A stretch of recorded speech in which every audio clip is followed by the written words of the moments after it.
Miss Audrey, about yesterday. Can you tell me what happened? What are you talking about? What do you mean, what am I talking about? Of course, I'm talking about the car. Oh, the car! Oh, I wanted to borrow it next Monday too. Is that all right? Of course that's not all right. What are you talking about? My husband also said don't ever let her have the car again. How did you manage to make it into that condition? Was it really that bad, though? I feel like you're being a little too sensitive. That's not the problem here. The rear seats were all covered in mud. It looks like you scratched it too. How could you try to return it in that condition? Huh? Of course I did! I have to return what I borrowed. That's common sense. I'm going to return it, obviously. Hang on. Let me explain what common sense is. You return whatever you were borrowing in the original condition it was in. I'm going to have you pay for all of the repair and cleaning bills. No, you can't do that. I'm just a stay-at-home wife. Besides, I have kids. Just because the interior of the car's a little dirty doesn't mean that much, does it?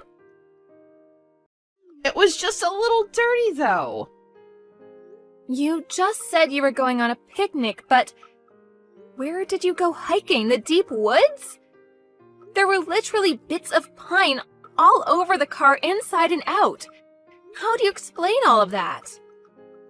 Oh, well, we did go to a place with a lot of nature. And it kind of makes sense why that would happen. But I really can't pay this time, just so you know. I'm not like you, Elsa. I'm just a stay-at-home wife. That's not going to pass as an excuse, just so you know.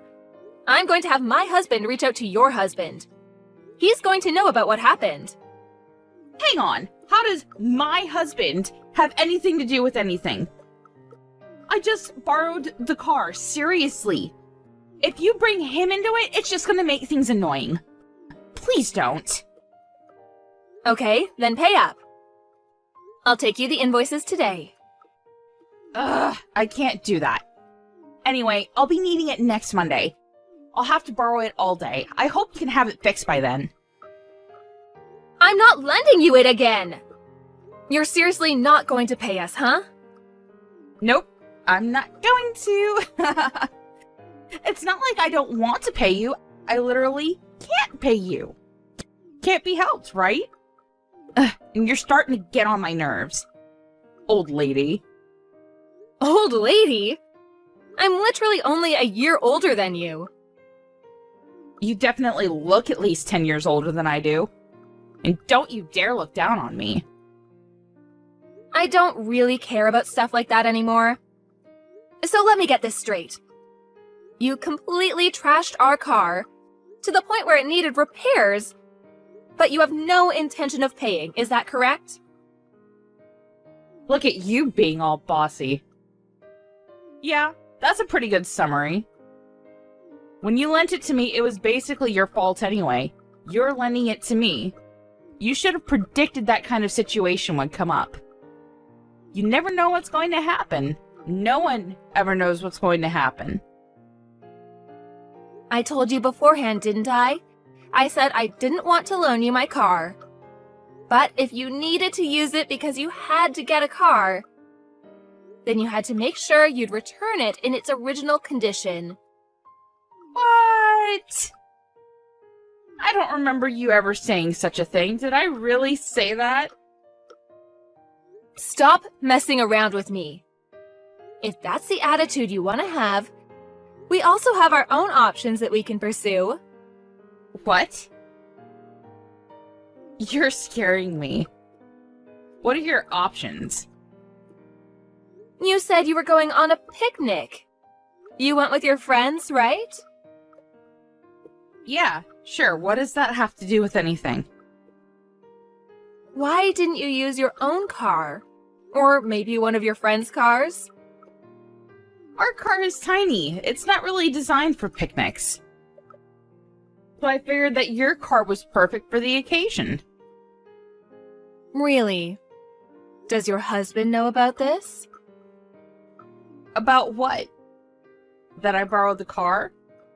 Of course he knows about it. I told him after the fact, but I did make sure to tell him. No, not about that. Huh? About who you went picnicking with. The fact that it was a man. How do you know? Did I say that it was a man? Is that person your friend or something, Audrey? That person who? Did you see us somewhere? I did see you two. I'm pretty sure that it was your neighbor's husband too, right? You saw our faces too? You're wrong though. It was just someone that kind of looks like him. I thought they kind of looked similar too. I know for a fact that he's not a stranger. There's no way I would make that kind of mistake. I've seen that same man wearing the exact same clothes before. You're checking his clothes too? You're really detailed, huh? Yeah, you're right. But it's not like we went on a picnic together. I just saw him along the way, so I figured I'd give him a ride. I met my friends after I dropped him off. There's no problems there, right? Where did you even see us, though? Other friends? I didn't notice you being with any other friends. I said they came later on.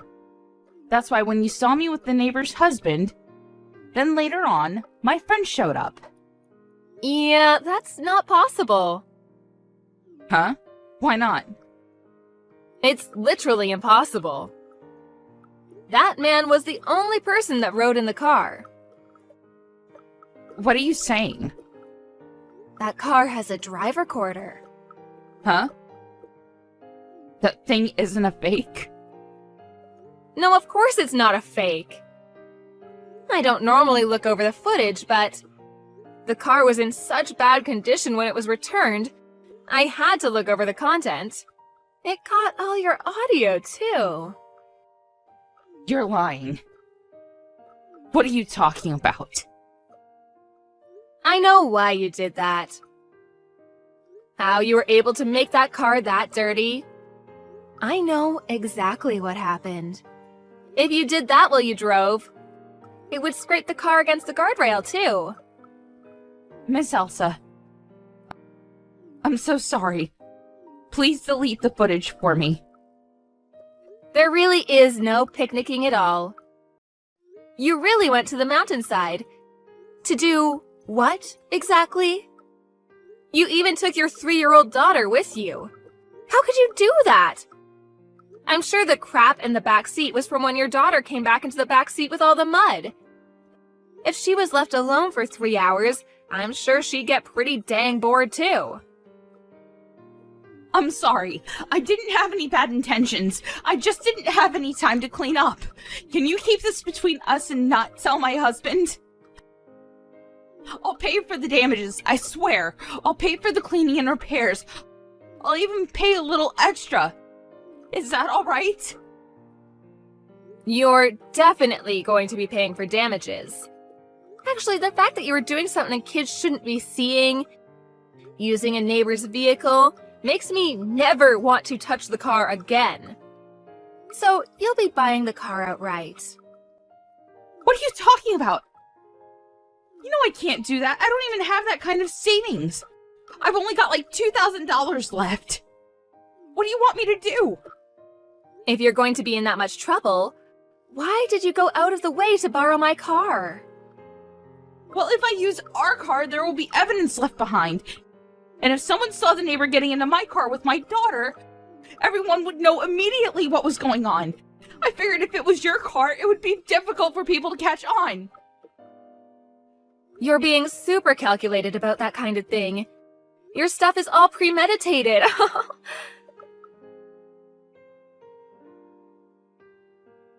Where the hell were you planning on going with my car? I'm sorry. You don't have to lend me your car anymore. I'll pay for the repair damages, I swear. It's too late for that. What do you mean it's too late? If you had apologized when I asked about it a second ago, I probably wouldn't have gone this far, but I already invited her over to my house. She's heading over now. Huh? His wife? Why?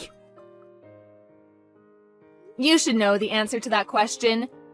Your partner that you're having an affair with is one of my friend's husband. I didn't know you two got along that well at all.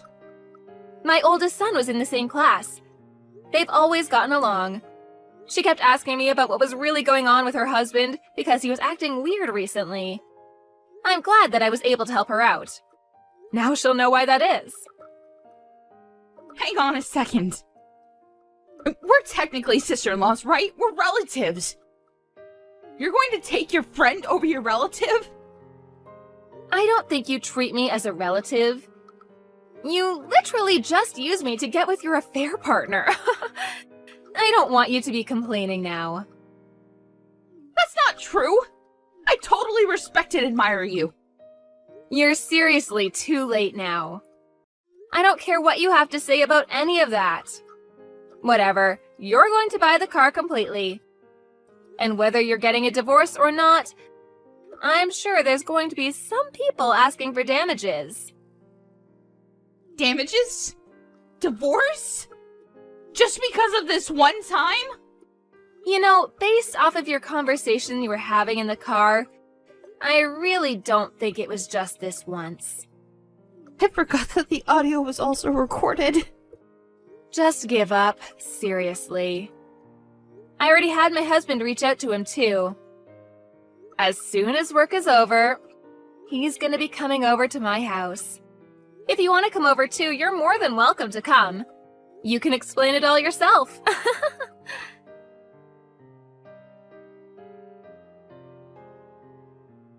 Everyone ended up coming over to Elsa's house, and all started talking about what happened and what to do. The cheater's wife seemed to have known that something was going on, but Audrey's husband seemed to have not known about any of this at all. So he was pretty shocked about the whole thing. They're all talking about divorce right now, but it seems like the damages is going to be a very expensive price. The wife of the cheater only sued for damages, but no matter which way you look at it, Audrey will not be able to pay for it. Audrey ended up buying Elsa's car outright. And Elsa ended up happy with a brand new car.